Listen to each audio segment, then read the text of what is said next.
I would like to share some our analysis and our.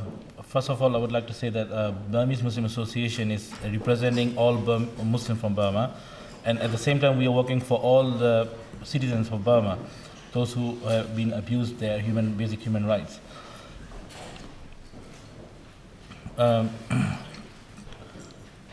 My point here today is mass violence against Muslims in Burma, particularly state persecution on Muslims, Rohingya Muslims. Let me go back to a bit the time of General Ne Win.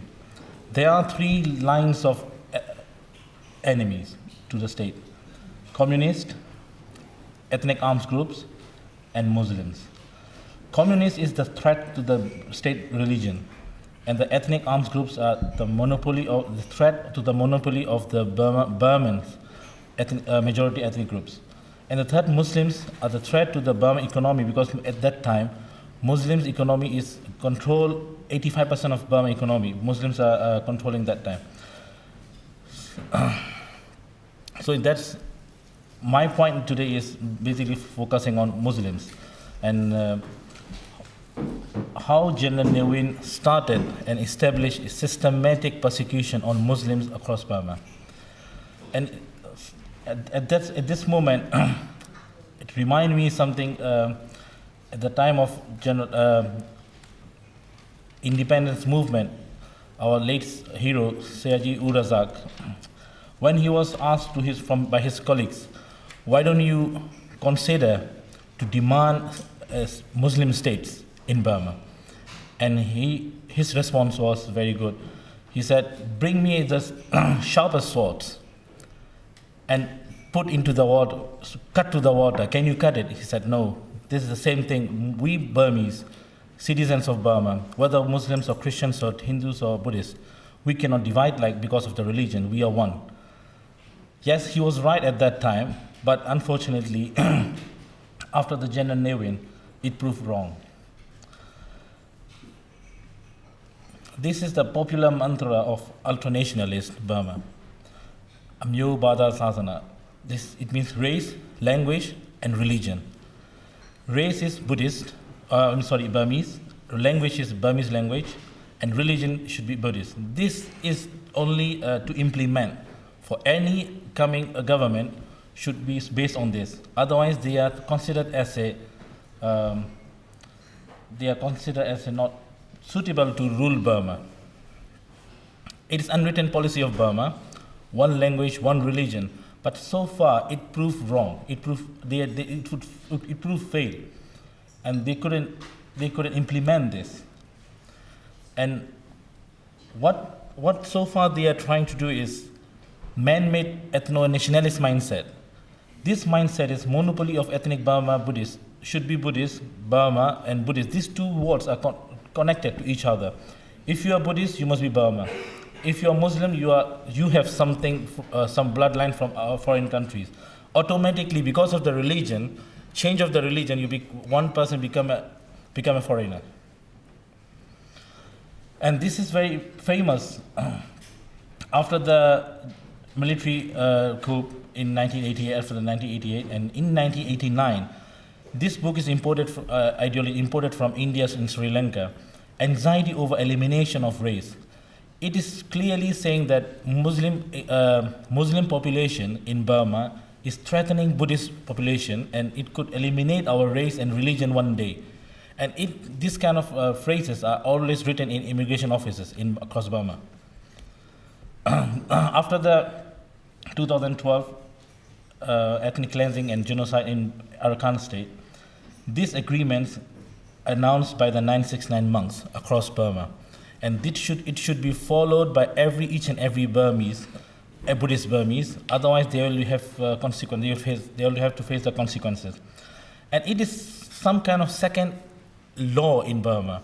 Even there is a law and rules of law, but this law written by the Buddhist monks, it should also be implemented without any enforcement. But this should be followed by all Buddhist Burmese. And it clearly is targeting one particular group of people in Burma, is Muslims. whether Rohingya or not, as long as someone is Buddhist, someone is Muslim, he should be economically isolated and socially isolated from every part of life they have been targeted. And these are the history of Burma. Since 1982, Muslims have been targeted across Burma. And what interesting is it not repeat another time in one place. For example, in 1982, anti-Muslim violence took place in Malmin, but it never come again. But what remained there is the pressure on Muslims still remain there.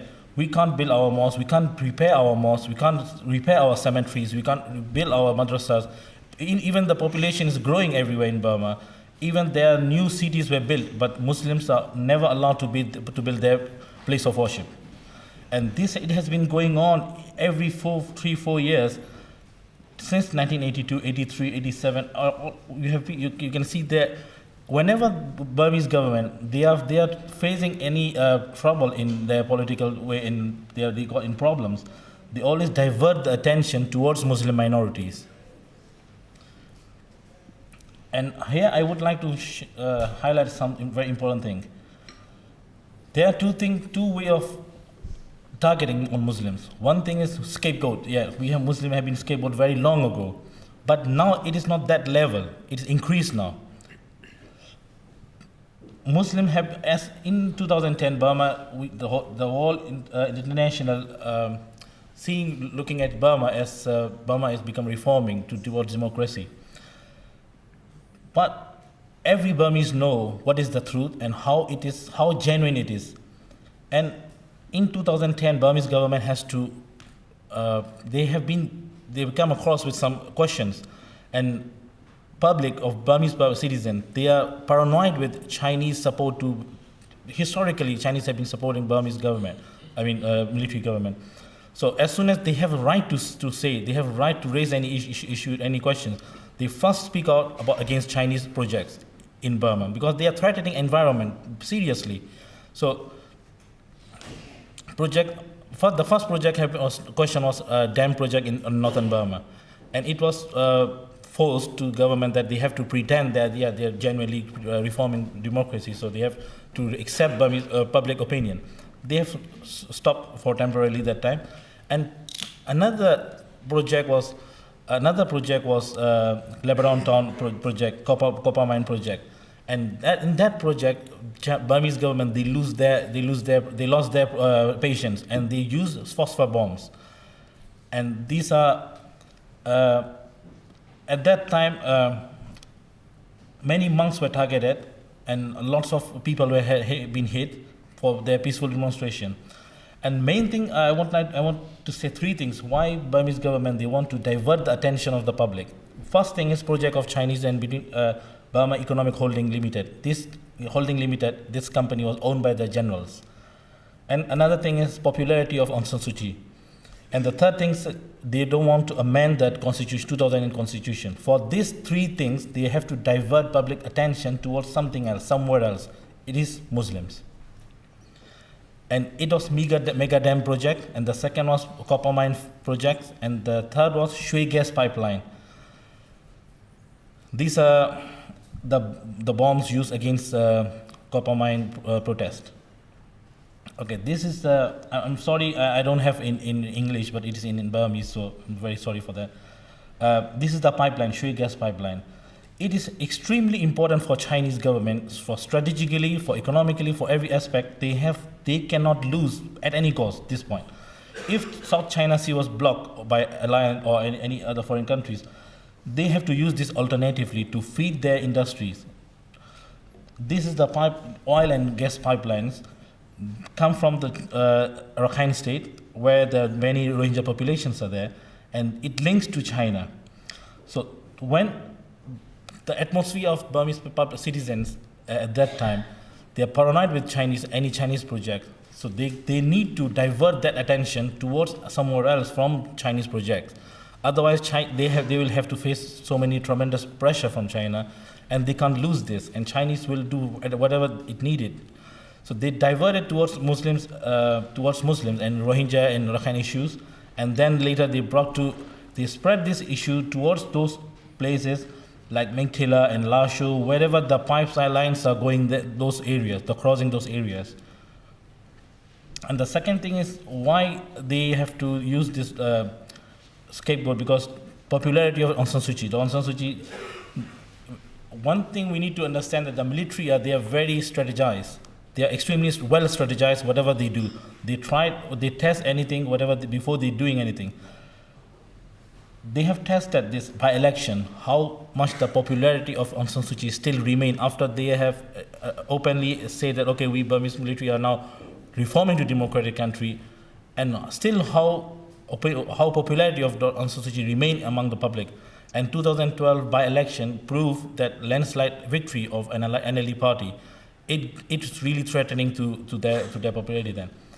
And they have to use this mentality, ideology, Muslims as a threat to the state, and they are linking this ideology to NLD and Aung San Suu Kyi.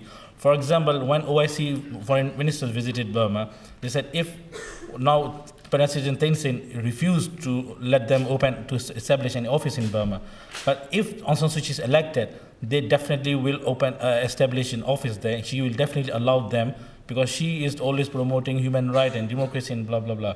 So this is very good for them to linking them. And second thing is constitution. There are so many points in constitution which is totally undemocratic. And sorry for due to the lack of the time, I need to cut down some things. So 2014 election we are expecting 2014 election is very soon, and this is how this military government going to test their strategy, which they have been carried out 2012 and 2013, that targeting Muslim minorities, for example, Rohingyas and other Muslim minorities in Burma. So they will see if Aung San Suu Kyi will landslide victory in this again, and we can expect more problems, more targeting on Muslim minority in order to implement this again and again. And from every point of view, Muslims are at the center of in this play. And the mobocracy in Burma, I have to say that it's not democracy reform, it's rather more like a mobocracy in Burma, because they are targeted population is unprotected by law. Whenever these mobs target Muslims, the police, they totally ignore, and they let them kill. For example, in Mengtila as well, one family who they have a good relation with the police station, they asked them to protect them, to call them the police station. They said, okay, let us get the permission from our seniors. Then later on, her husband was taken away and killed, and she called them again, look, my husband has been killed and they are targeting us. They said, the police station replied that, I'm sorry, we are denied, we are not allowed to step into this matter.